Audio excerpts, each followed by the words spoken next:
Hello everyone, I hope you are doing well. So China Taiwan के around एक सबसे बड़ा एक बिगेस्ट मिलिट्री डील कंडक्ट करने वाला है आज से 2 दिनों के लिए, आज और कल के लिए। ताइवान के जो अराउंड जो एरियाज हैं, इंक्लूडिंग जो ताइवान जो स्ट्रेट यहाँ पर है, स्ट्रेट आपको बता दें कि ये एक नैरो लाइन होता है, वाटर लाइन, जो बेसिकली 2 वाटर बॉडीज को कनेक्ट करती है, ईस्ट चाइना सी और साउथ चाइना सी को। सो इसके रिगार्डिंग जो आर्टिकल्स आप वेरियस आर्टिकल्स आप देख पाएंगे जहां पर ये लिखा हुआ है कि China holds biggest military deals in a year around Taiwan since new president lie Chingte elected. अभी हम बात करेंगे इस रीजन पर भी कि ताइवान के प्रेसिडेंट लाई चिंगते, जिन्होंने रिसेंटली 20 मई के अराउंड यहाँ पर शपथ समारोह में अपनी स्पीचेस के दौरान यहाँ पर ताइवान और यूएस के रिलेशंस के बारे में बात की गई, चाइना के अगेंस्ट में यहाँ बात की गई। उसके बाद में आप देख सकते हैं कि चाइना की तरफ से एक बिगेस्ट मिलिट्री डील, और ये जो डील है बेसिकली यहाँ पर ताइवान को एक स्ट्रॉन्ग पनिशमेंट देने के लिए यहाँ पर की जा रही है, क्योंकि आप यहाँ पर देख सकते हैं China's military surrounds Taiwan as a punishment के तौर पर। और ये जो है ना, ये चाइना का एक मोस्ट एक्सपेंसिव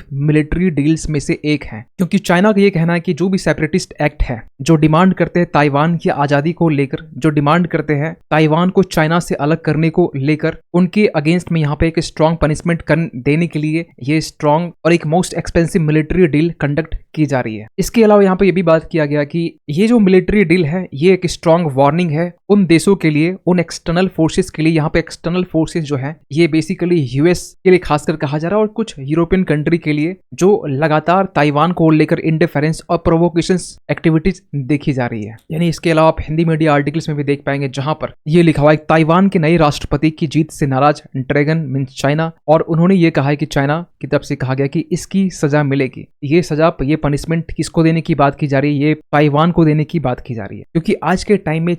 ताइवान के जो प्रेसिडेंट है विलियम लाई चिंगते, रिसेंटली ये जनवरी 2024 के टाइम में इलेक्ट हुए थे, क्योंकि इलेक्शंस उस टाइम में कंडक्ट हुआ, और इलेक्शन कंडक्ट होने के बाद में ये जीत के आते हैं, जिनकी पार्टी डेमोक्रेटिक प्रोग्रेसिव पार्टी होती है। और इसके पहले साइड में जो आप फीमेल देख पा रहे हो, ये यहाँ की प्रेसिडेंट थी, जो कि साई इंग वेन जिनका नाम है। ये लगातार यहाँ पर 2 टर्म के लिए प्रेसिडेंट रह चुकी है, 2016 से लेकर 2024 के बीच में 4 साल के लिए यहाँ पर टर्म होता है प्रेसिडेंट के लिए। और एक रूल यहाँ पर यह है कि कोई भी प्रेसिडेंट 2 कॉन्जिक्यूटिव टर्म्स के लिए ही रह सकते हैं। तो इन्होंने यहाँ पर जीत हासिल की, लेकिन इसके बावजूद यहाँ पर इन्होंने प्रेसिडेंट लाई चिंगते को यहाँ पर इलेक्ट किया गया। और इसको लेकर चाइना आज का टाइम में नाराज है, क्योंकि जब से यहाँ पर इलेक्शंस कंडक्ट हुए हैं, रिजल्ट आए, उसके बाद यहाँ पर जो चाइना है लगातार अपनी जो शिप है वो ताइवान के इर्द गिर्द यहाँ पर भेजता रहता है। इसके अलावा आप देख सकते हैं कि जब यहाँ पर इलेक्शन कंडक्ट हुए थे उस दिन भी चाइना के 6 से शिप ताइवान के आसपास यहाँ पर नजर आ रहे थे। और रिसेंटली ये इसलिए देखा जा रहा है क्योंकि आपको पता होना चाहिए 20 मई जब ताइवान के प्रेसिडेंट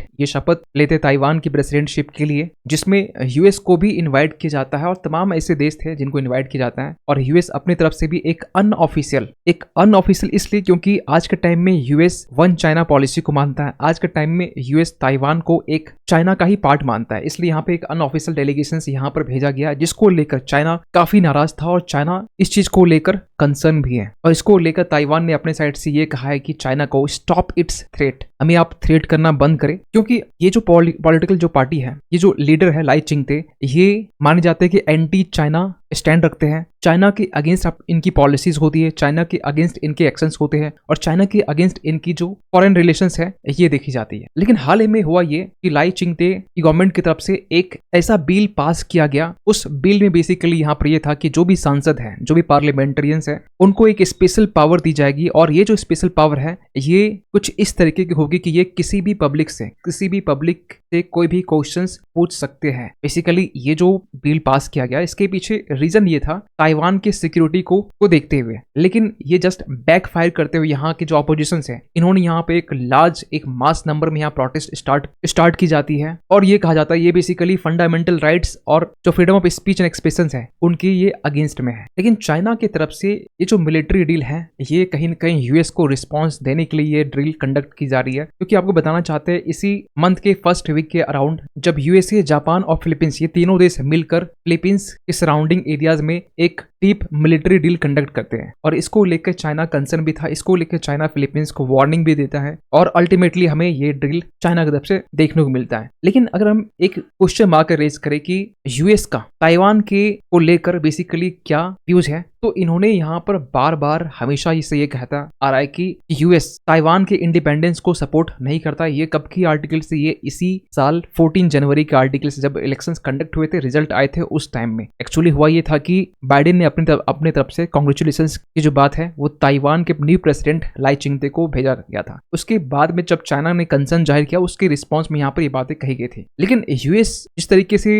वन चाइना पॉलिसी को मानता है, ताइवान के इंडिपेंडेंस को नकारता है, वहीं दूसरी तरफ अमेरिका ताइवान के साथ में डिफेंस डील साइन करता है। अमेरिका ताइवान को लेकर बिग पैकेज अनाउंस करता है, क्योंकि जब जनवरी के टाइम में यूएस और चाइना के बीच में जब टॉक हो रही थी, उस टाइम में चाइना ने साफ साफ ये कह दिया था कि ताइवान को लेकर हम लोग कभी भी कॉम्प्रोमाइज नहीं करने वाले हैं। और जब रिसेंटली यहाँ पर जब शपथ समारोह आयोजित जब किया गया था, उस दौरान यहाँ पर यूएस ने भी अपने ऑन ऑफिशियल डेलीगेशन भेजे थे। और इसके अलावा यूक्रेन, इजराइल और ताइवान, ये तीनों देश के लिए यहाँ पर 95 मिलियन मिलिट्री एड यहाँ पर बाइडेन ने देने के लिए यूएस के जो सीनेट है, जिस तरीके से हमारा जो पार्लियामेंट से लोकसभा राज्यसभा, उस तरीके से वहाँ सीनेट और कांग्रेस है, तो यहाँ से भी इन्होंने पास कर दिया 95 मिलियन मिलिट्री एड, जिनमें से ताइवान को भी एक हिस्सा इनके पास में भी आएगा, लगभग 30 मिलियन के अराउंड में। और ये बता दें कि ये कोई सिविल और अदर पर्पस के लिए ये नहीं है, ये मिलिट्री एड है। और इस बात से चाइना यूएसए से चिढ़ा हुआ है कि एक तरफ यूएस वन चाइना पॉलिसी को मानता है, एक तरफ यूएस ताइवान के इंडिपेंडेंस को इग्नोर करता है, दूसरी तरफ यहाँ पर यूएस अनऑफिशियल तरीके से ताइवान के साथ में मिलिट्री डील साइन करता है। और ये कहीं ना कहीं एक क्वेश्चन मार्क क्रिएट करता है कि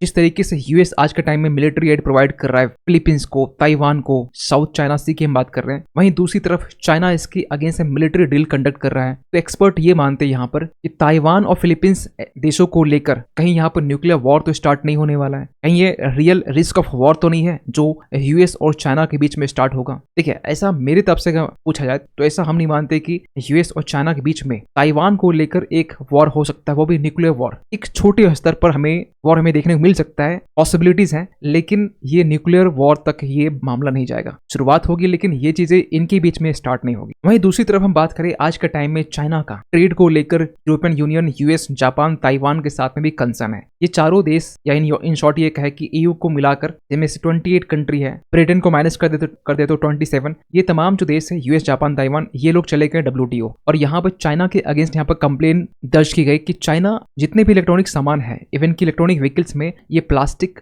मटेरियल को यूज करता है। और इसके अगेंस्ट में चाइना ने यहाँ पर क्या किया, चाइना ने लॉन्च कर दिया एंटी डंपिंग प्रॉप। तो ट्रेड को लेकर भी कहीं ना कहीं चाइना के साथ में बहुत सारे देशों का कंसर्न है, ताइवान के साथ भी। लेकिन वही हम दूसरी तरफ बात करें इंडिया को लेकर, आज के टाइम में इंडिया ताइवान के साथ में कोई मिलिट्री डील, कोई मिलिट्री पैक्ट तो साइन नहीं है, लेकिन हाँ, ताइवान के साथ में हम लोग टेक्नोलॉजी के मामले में, सेमीकंडक्टर चिप्स के मामले में या फिर अदर इलेक्ट्रॉनिक्स आइटम्स के मामले में ताइवान के साथ इंडिया का एक अच्छा रिलेशंस माना जाता है। और पिछले साल लास्ट दिसंबर की हम बात करें, जब इंडिया, यूएस, ताइवान ये तीनों देश मिलकर लॉन्च करते हैं एक वर्कशॉप जो कि साइबर सिक्योरिटी पर ये बेस्ड होता है, क्योंकि आगे आने वाले पोल्स को लेकर जो अभी रिसेंटली इलेक्शन चल रहा है, इस पोल्स को देखते हुए यहाँ पर तीनों देश यहाँ पर लॉन्च करते हैं साइबर सिक्योरिटी, ताकि चाइना जैसा जो थ्रेट है, जो साइबर अटैक के लिए खासकर पोल्स के दौरान ये ज्यादा पॉपुलर है, इसके लिए ये वर्कशॉप लॉन्च किया गया था। लेकिन ये जो चाइना का एक बिगेस्ट मिलिट्री डील जो आज से शुरू हुई है, आज और कल के लिए, आपको क्या लगता है कि ये जो मिलिट्री डील है ताइवान को कंप्लीट चाइना में मर्ज करने के लिए की जा रही है, या फिर एक उस तरीके से माना जा सकता है जिस तरीके से पिछले मल्टीपल टाइम्स देखे जा सकते हैं कि ताइवान को छोटे मोटे शिप्स भेजकर इलेक्शंस का टाइम हो या फिर अदर्स ओकेजन्स क्यों ना हो, ताइवान को के अंदर एक फियर क्रिएट करने की बात की जा रही है। तो इसको लेकर आप क्या मानते हैं, कमेंट कीजिएगा। और जाते जाते एक क्वेश्चन आप सभी के लिए, हाल ही में यहाँ पर ऐसे कौन है जो फर्स्ट टाइम ये हिस्ट्री क्रिएट किए है, फर्स्ट इंडियन स्पेस टूरिस्ट? आपको बताने इनके नाम ABCD में आशुतोष शर्मा, गोपी थोटाकुरा, अखिलेश गुप्ता या बलराम भार्गव। सही आंसर कीजिए कमेंट सेक्शंस पे, और इस पर भी आपकी क्या राय है जरूर बताइएगा। मिलते किसी अगली वीडियो में, तब तक के लिए थैंक यू सो मच।